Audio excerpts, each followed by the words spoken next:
sering terjadi gangguan sistem persinyalan di jalur utama lintas Jawa dan juga Sumatera yang menyebabkan 62 perjalanan kereta tertunda, kemudian 17 perjalanan dibatalkan dan ribuan penumpang menumpuk pada stasiun yang cukup besar. Penyebabnya kerusakan perangkat internal atau vital komuter unit, kemudian gangguan jalur komunikasi fiber optik, kemudian anomali listrik, dan juga backup power tidak optimal. Kemudian dampak pada layanan operasional, dampak pada finansial, kemudian reputasi, dan juga pada media. Kemudian dampak pada reorganisasi internal. Kemudian penanganannya yakni mengaktifkan Command Concern Kritis atau Crisis Command Center yang dipimpin langsung oleh direktur operasi atau wakilnya, memastikan keselamatan terlebih dahulu atau safety first, kemudian kumpulkan data atau real time agar tidak memberi kesalahpahaman kepada para konsumen, kemudian komunikasikan status singkat, jujur, dan juga konsisten ke publik. Kemudian adanya kecelakaan atau insiden pada lapangan, kereta jarak jauh kemungkinan ada juga yang menabrak truk atau perlintasan sebidang ilegal. Kemudian perjalanan menjadi terganggu, satu rangkaian harus dievakuasi dan juga jalur utama harus tertutup total. Kemudian terdapat tekanan dari pemerintah dan juga daerah atau media sosial nasional yang bertanggapan harus berangkat untuk pihak KAI. Penanganannya yakni bentuk task force respon cepat atau kejadian, mengamankan penumpang, kemudian melakukan evakuasi terstruktur dan juga pembukaan jalur alternatif, dan juga koordinasi pada Polri, Diskar, dan juga Basarnas untuk mengkondisikan daerah sekitar dan juga media. Kemudian merevisi SOP keselamatan dan juga kampanye nasional atau zero accident untuk meminimalisir aksi. Lonjakan permintaan pada musim mudik terjadi lonjakan permintaan tiket pada 300 melebihi kapasitas armada, penumpang mendesak agar KAI menambah perjalanan baru, kemudian kapasitas sarana prasarana setelah slot perjalanan menjadi terbatas. Penyebabnya mobilitas musim mudik yang sangat tinggi, kapasitas armada, kemudian jalur terbatas, kemudian infrastruktur tidak fleksibel dan juga penambahan secara mendadak.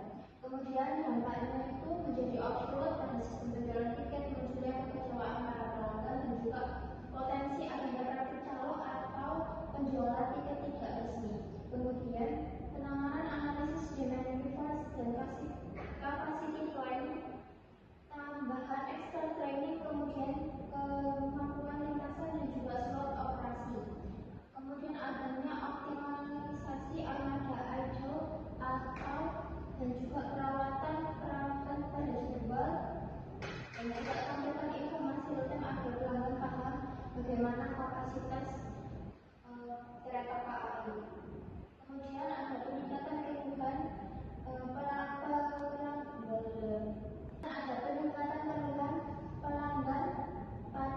bulan terakhir. Selama 3 bulan terakhir, data menunjukkan peningkatan keluhan pelanggan sebesar 52%.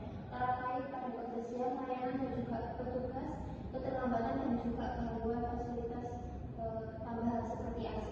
Kemudian penyebabnya yaitu layanan dan juga operasional dalam kereta. Dampaknya itu berdampak keluhan dan juga nanti PT KAI atau keretanya menurun. Kemudian penanganannya analisis data keluhan, kemudian menemukan area paling bermasalah pada kereta, misalnya stasiun petugasnya atau keretanya. Kemudian refleksi training, volunteer atau hospitality, dan juga komunikasi atau handling komplain, revisi SOP kebersihan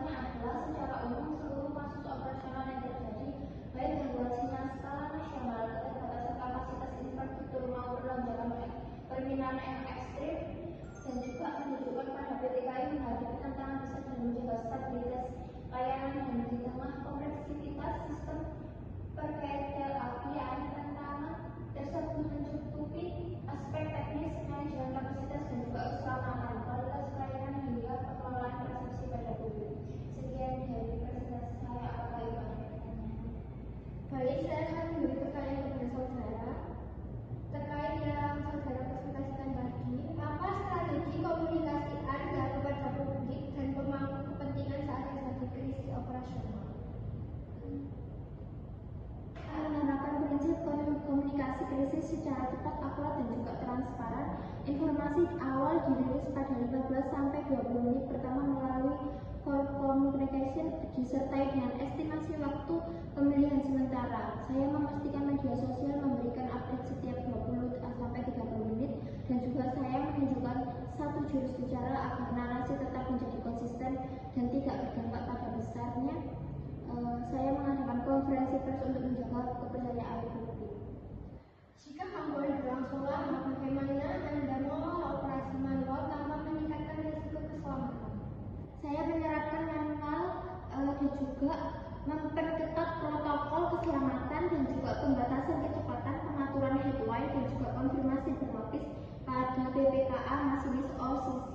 Kemudian hanya kereta tertentu yang diizinkan untuk bergerak sesuai dengan analisis bersama resikonya. Saya juga menugaskan supervisor untuk teknisi di stasiun kritis untuk monitoring pada website. Selanjutnya, bagaimana Anda menyeimbangkan antara permintaan masyarakat dan keterbatasan kapasitas infrastruktur? Mengambil pendekatan berbasis data jika kapasitas jalur sudah maksimum dan menambahkan pelayanan. Hasilnya digunakan untuk continuous improvement dan juga memperbarui SOP serta pada training. Baik, jawaban saudara saya terima. Terima kasih atas waktunya sudah hadir untuk mempresentasikan kasus yang Anda jabat.